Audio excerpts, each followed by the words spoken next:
Good morning, dear students. Today we will discuss field work. What do you mean by field work? Basically, how can you define field work? Personal interviewer administering a questionnaire door to door, or you can say face to face in shopping malls as well, or a telephone interviewer calling from a central location, an observer counting pedestrians in a shopping mall. All are all the examples of researchers conducting field work. So field work basically is uh, when you are actually collecting information through a survey. So this might be through personal interviews, that is basically door to door, or maybe through mall intercepts with face to face reading, and it can even consist telephone interviews which are actually conducted personally, either through the agency or through personal. Both of them would be counted as field work. Then who conducts field work? Who can conduct? Basically field workers are there, and these can be divided further in two parts. One is field interviewing service and another one is in-house interviewers. You might be a part of a research agency, right? Then it might be like your research agency has got a project and you are going to basically conduct that particular research. You are going to collect the data on behalf of your agency, and you, of course, then agency must be having some people who are basically trained for interviews, right? So that is one part. And another part is field interviewing service. You might hire someone to just for the purpose of interview, right? There are two things. You will be either hiring somebody for just for field work, or maybe you are a part of research agency and you have in-house interviewers. But in case of field interviewing service, you need to tell them accurately, and the whole plan, that what the research is all about and everything. But when it comes to in-house interviewers, they just need briefing sessions regarding each project separately. Whenever you have composed a questionnaire, you have actually structured the whole questionnaire, you will be calling the whole team who are going to conduct the field work, and then you will be briefing about briefing them about the whole research, so as to get this process done easier.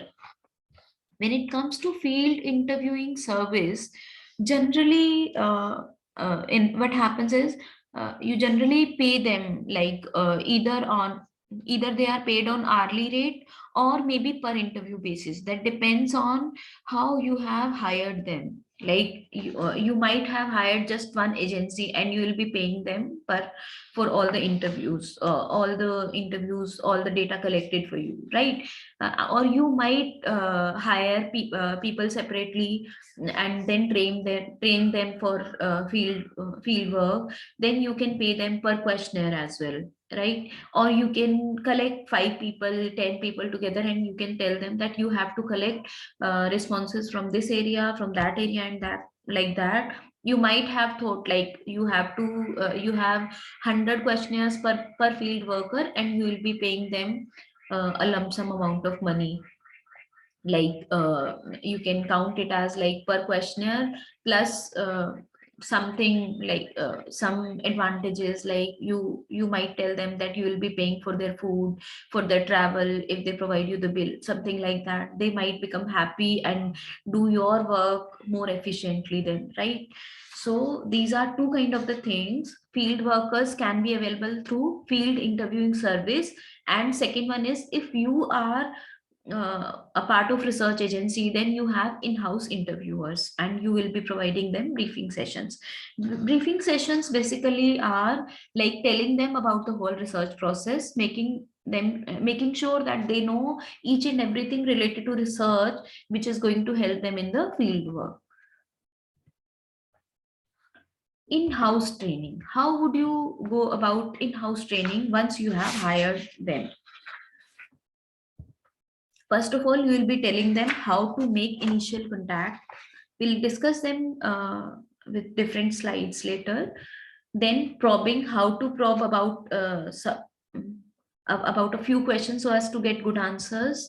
Then recording the responses, you'll tell them how to record the responses properly.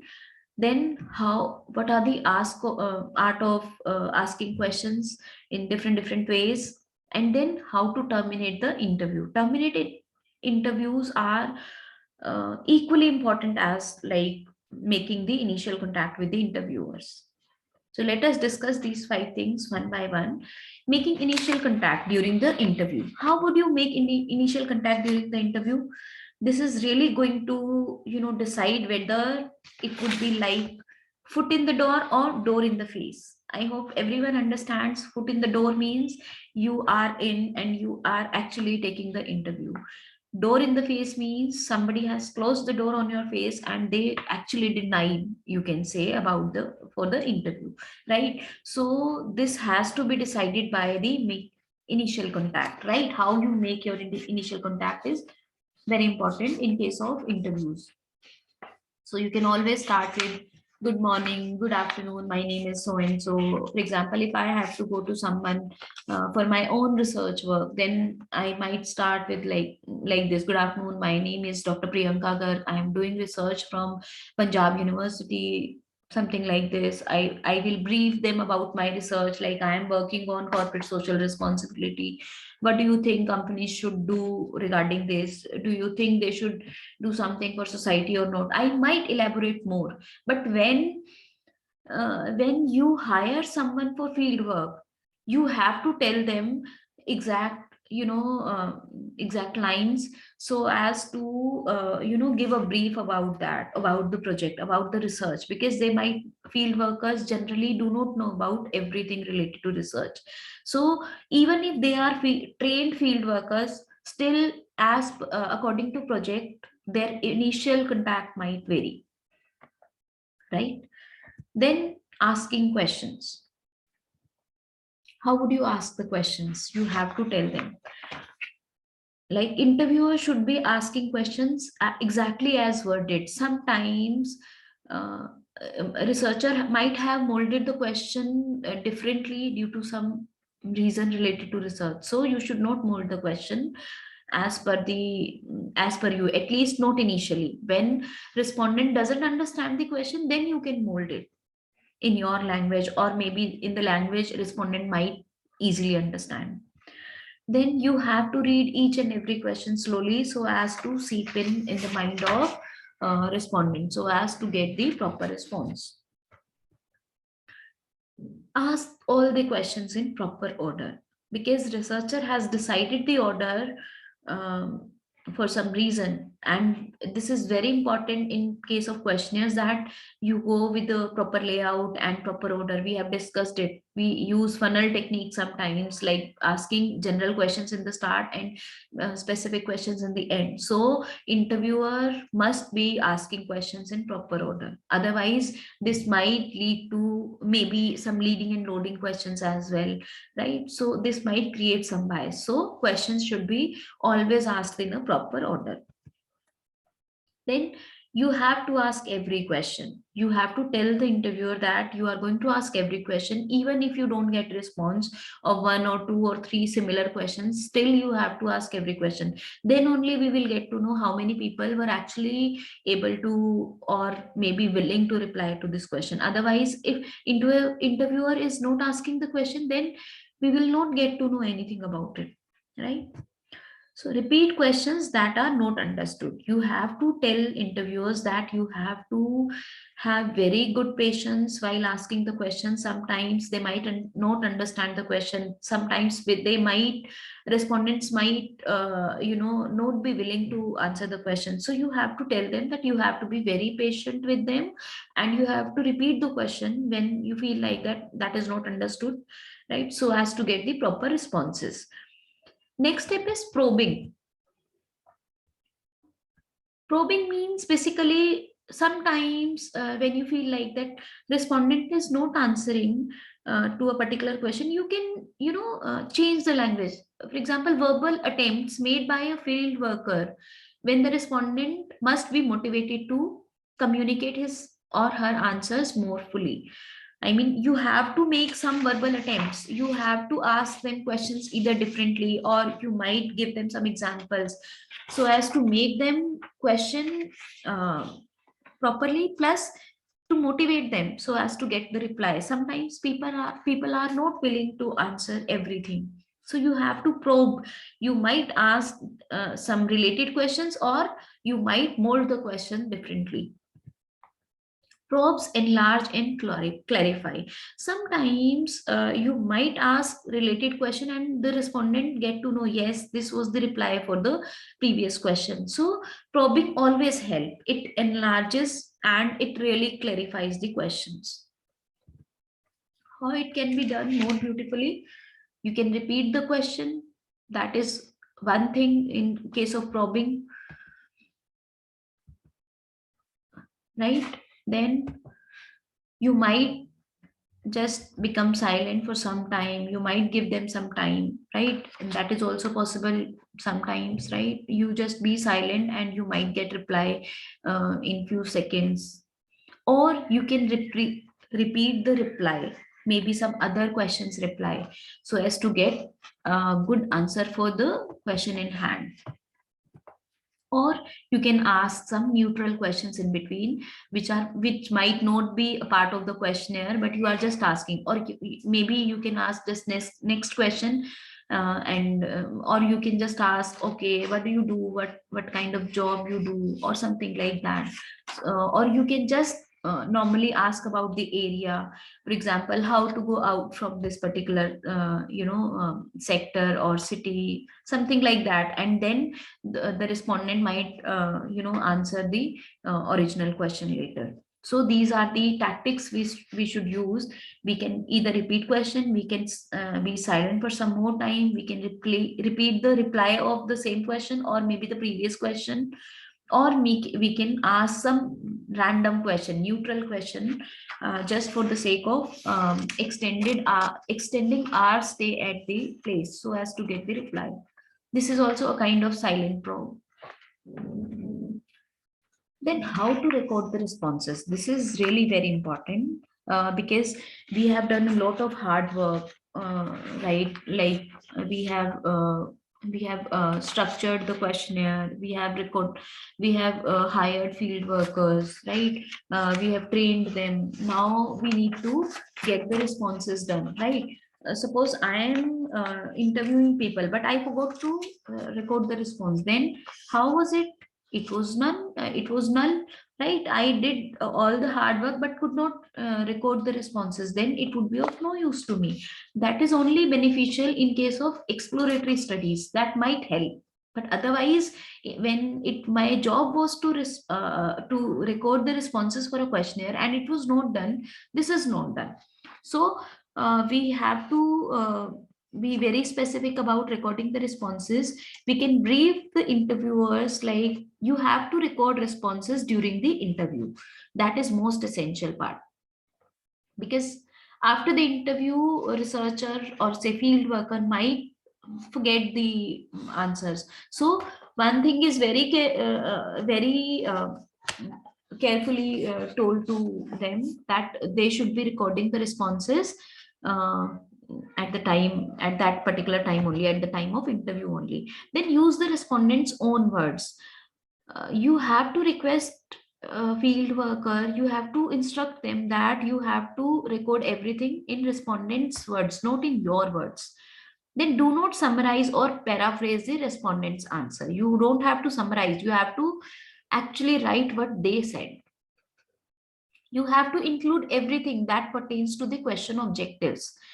So maybe the person has said something about it, even a word has been uttered about that, then you have to record that and include all of your props.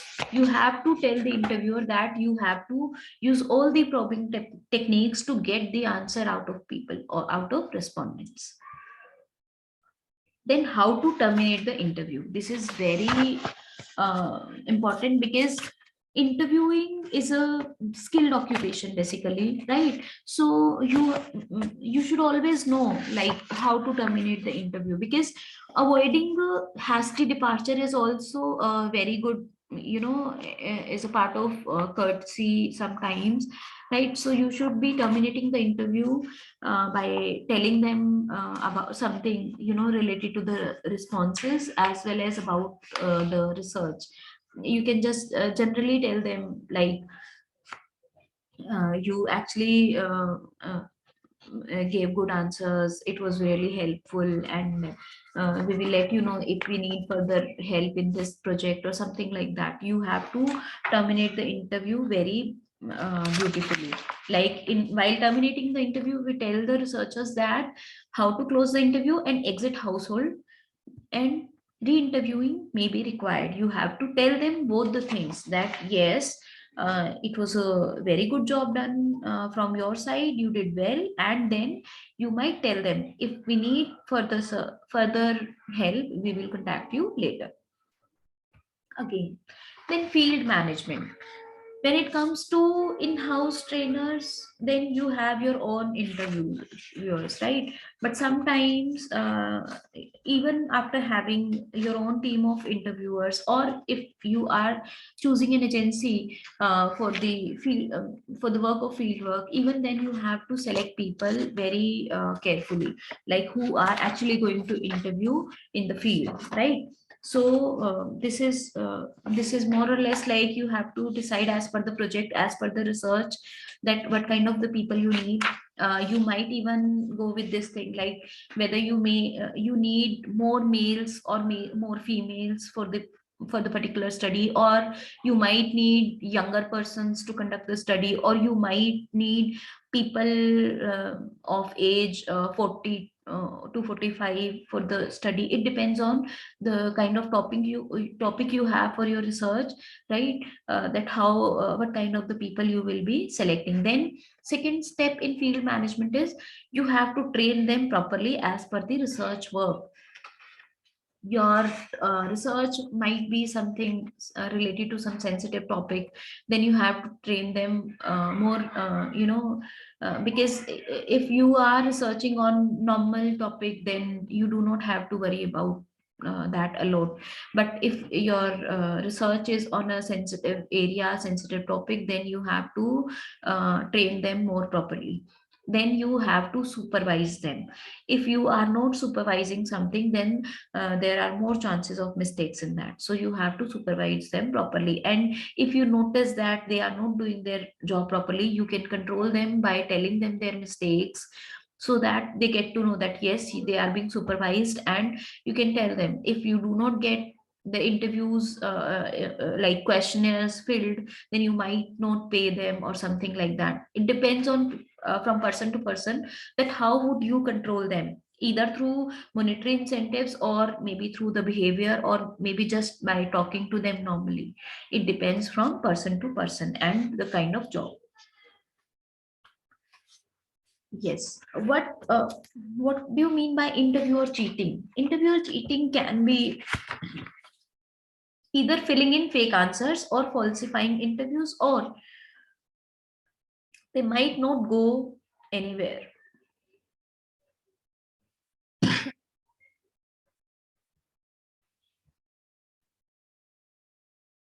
And you can verify whether the interviewer has cheated or not by re-interviewing the same people randomly.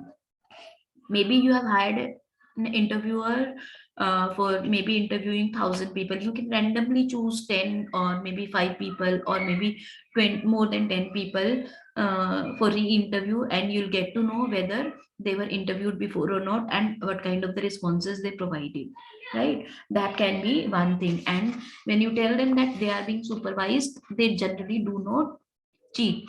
Or the other thing is, when they fill in fake answers, for that you have to be very careful. You can just tell them, maybe you can ask them to record the interview as well. Something like that can also happen. Or maybe you can for to avoid this particular thing, you can put in double questions, duplicate questions, so as to get to know whether interviewer has cheated or the respondent has not replied properly. You will get to know by the duplicate questions there. That's it. Let us discuss some true false.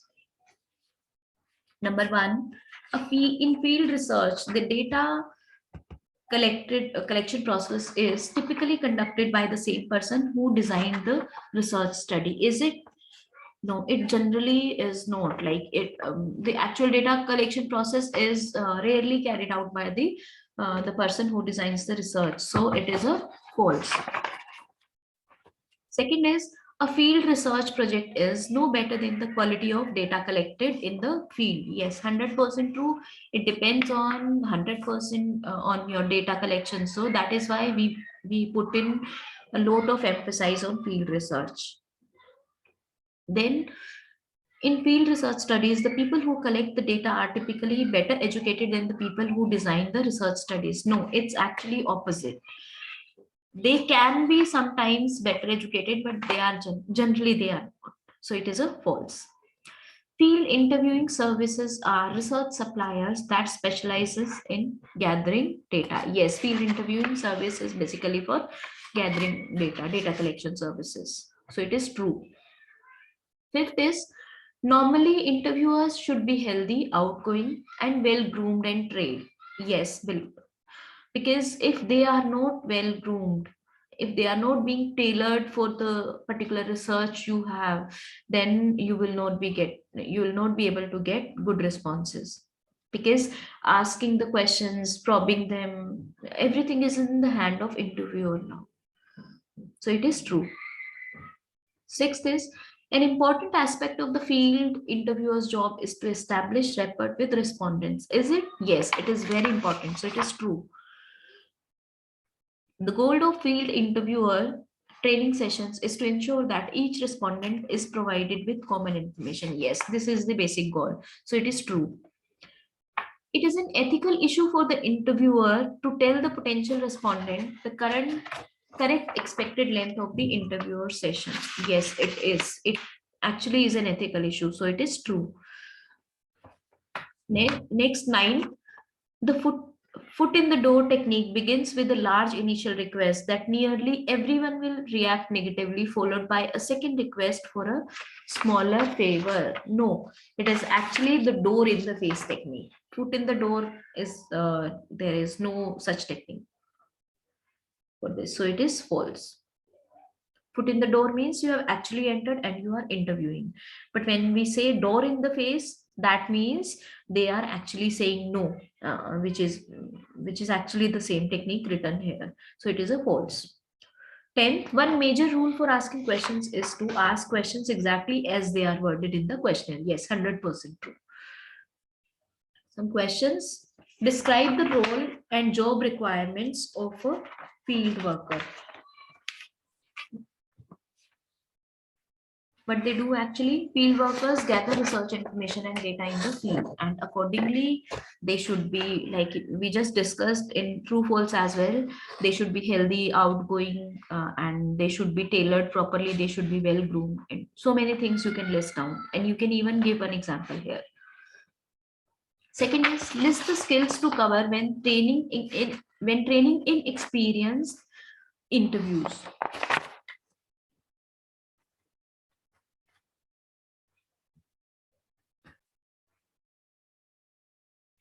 Like training inexperienced interviewers should include how to make initial contact, how to ask survey questions, how to probe, how to record the responses, and how to terminate the interview.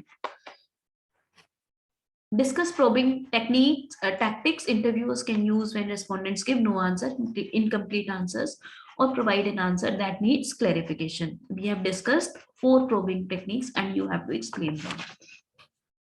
Fourth is, list the 8 practical rules of research inquiry that should be followed and used without exception. There are certain rules, some practical rules for research inquiry, and these are: you have to complete the number of interviews according to sampling plan assigned to you. Then you have to follow all the directions provided to you. Then you have to make every effort to keep schedules the way you have already planned. Then you have to keep control of each interview you do. Fifth is, complete the questionnaires as soon as it is possible. Then 6 is check over each questionnaire you have completed just after the completion. Then 7th is compare your sample execution and assigned quota with the total number of questions you have received, or you can say you have completed. Then last is clear up any questions with the research agency if you have. You have to list down these important points and then explain. You can even explain them in 1 or 2 lines each. Last is discuss the activities involved in the management of field workers. That's it. Thank you. In our next video, we will be discussing internet survey.